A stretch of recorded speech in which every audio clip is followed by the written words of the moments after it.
Hi అండి, welcome to my YouTube channel. ఎలా ఉన్నారు? అందరూ బాగున్నారా? ఈరోజు బిస్కెట్స్ ఎలా తీసుకోవాలో చూద్దాం. ఈ అరబిక్ బిస్కెట్స్ అండి, వీళ్ళు ఎక్కువ బాగా ఇష్టంగా తింటారనమాట.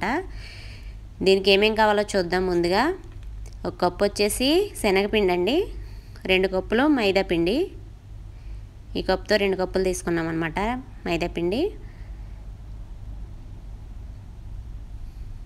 ఒక కప్పు షుగర్ అండి, ఇది షుగర్ పౌడర్ చేసుకుని ఇలాగా ఒక కప్పు వేసుకోవాలి. ఇది 1/2 కప్పు ఆయిల్, బటర్ కొద్దిగా. ఇది వచ్చేసి ఇలాచీ పౌడర్ అనమాట. ఇవన్నీ ఇలా ప్రిపేర్ చేసుకుని పెట్టుకుని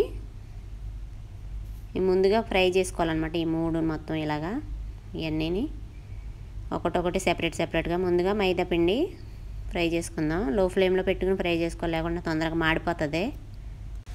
మాడిపోకుండా స్లోగా కలుపుకుంటూ మనం తిప్పాలి, లేదంటే కింద మాడిపోతుంది తొందరగాన.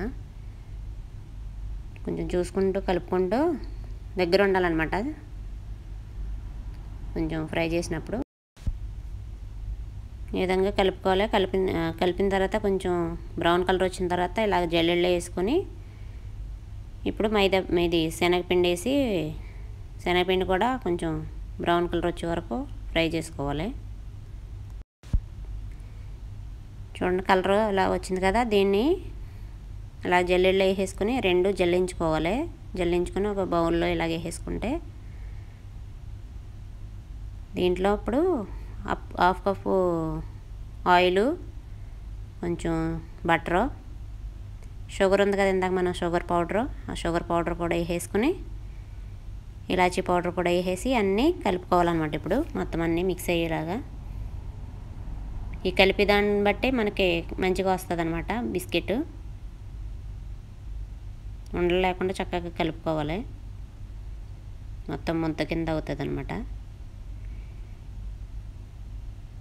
చపాతీ పిండి ఎలా కలిపితే మాకు ఆ స్ట్రక్చర్ రావాలన్నమాట. చూసారా, ఇది ఈ విధంగా వచ్చింది. దీన్ని ఇలాగా ఈ విధంగా చేసుకుంటే సరిపోతుంది, అయిపోతుంది వచ్చినట్టు. ఇంకోండి ఇలా చేయాలన్నమాట బిస్కెట్లు. ఇలాగా ఒక బటర్ పేపర్ ఒకటి వేసి ఈ విధంగా బిస్కెట్లు అన్నీ ఇలా తయారు చేసేసి ఇలాగ ఓవెన్లో పెట్టుకోవాలి. ఇలా ఒకటి తీసుకుని పక్కన టేస్ట్ మాత్రం సూపర్ ఉన్నట్టు ప్లేట్లో వేసేసుకోవడమే. ఓకేనా ఫ్రెండ్స్, వీడియో నచ్చినట్లయితే కనుక లైక్ చేయండి, షేర్ చేయండి, సబ్స్క్రైబ్ చేయండి.